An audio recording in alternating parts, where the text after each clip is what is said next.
Now it is my great pleasure to introduce the new torchbearer of this cause and Outfest recently appointed executive director, Christopher Racster. There you go. Congratulations. God bless you. Thank you. Good evening. Tonight, I'm proud to announce that we have completed the restoration of our most ambitious project to date, the first known film with an LGBT protagonist different from the others.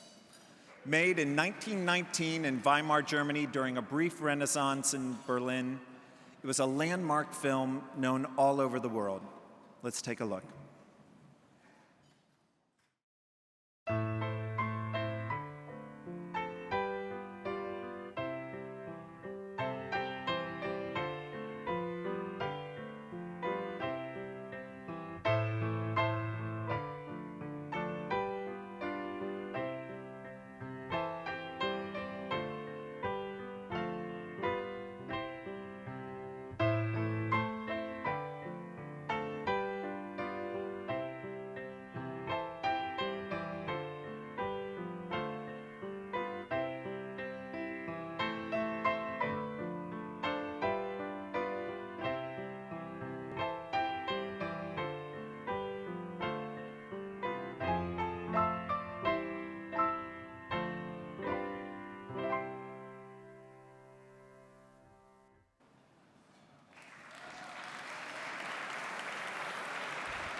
Different from the Others could have been entirely lost to history.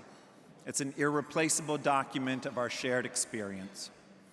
Written as part of a campaign to oppose paragraph 175, the German law outlawing homosexuality, Different from the Others caused a major scandal upon its release, yet it became a true box office hit.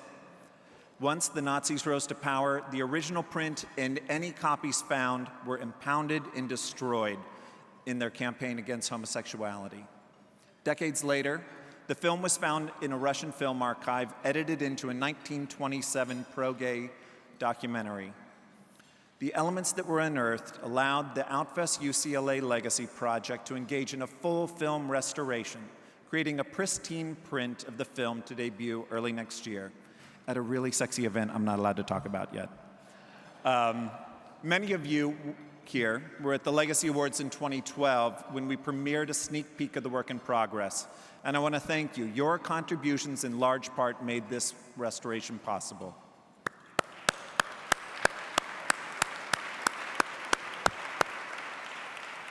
And here comes the ask. So tonight, I'm asking all of you to consider what preserving our history is worth. Supporting the work of the Legacy Project requires tremendous resources. It costs a great deal to maintain the state-of-the-art facilities that our collection is housed in. It takes thousands of hours and hundreds of thousands of dollars to catalog and store all of our acquisitions. Preserving or migrating a film so that it remains stable and viewable is a continual process as newer, better forms of conservation and preservation are found. In restoring a film, it can cost thousands, tens of thousands, or hundreds of thousands of dollars, depending on the extent of damage and deterioration. On your tables, you'll find pledge forms and some pens.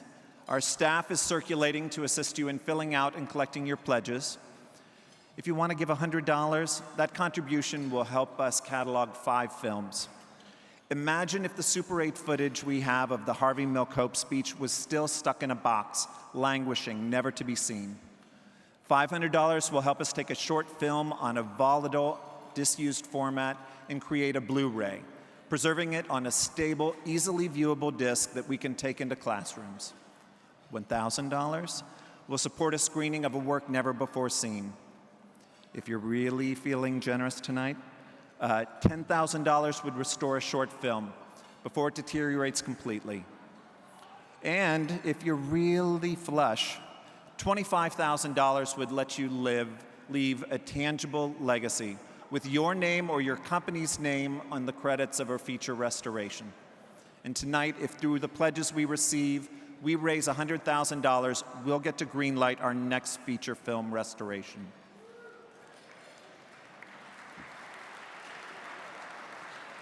If we could raise the funds, we could restore the 1968 documentary, The Queen. The Queen attempted to offer an honest portrayal of drag culture by following the New York contestants of the, I gotta get this right, the Miss All-American Camp Beauty Pageant in 1967. Andy Warhol, Larry Rivers, Terry Southern, and even George Plimpton were the judges. Or, in advance of its 20th anniversary, we could restore the image and sound for the beloved Teddy Award-winning Watermelon Woman, a feature film directed by an out black lesbian, Cheryl Dunye. How much is it worth for you to help make sure that the film that helped you through coming out, or the film that allowed you to see yourself reflected on screen, is safe, protected, and available for generations to come? So while you take a moment and consider the meaningful work that we have put into the Legacy Project, I'd like to say a little bit of thanks. I'd like to thank our staff and the volunteers for their tireless work to support what we do. I'd like to thank our partners at the UCLA Film and Television Archive for doing the heavy lifting and restoring and preserving our holdings. The board of directors of Outfest, who volunteer hundreds of hours in support of our mission. And finally, the co-chairs of the event tonight, Dan Bukatinsky, Peter Gal, and Ari Karpel, for their devotion to this event and to its success. Thank you all, and have a good evening.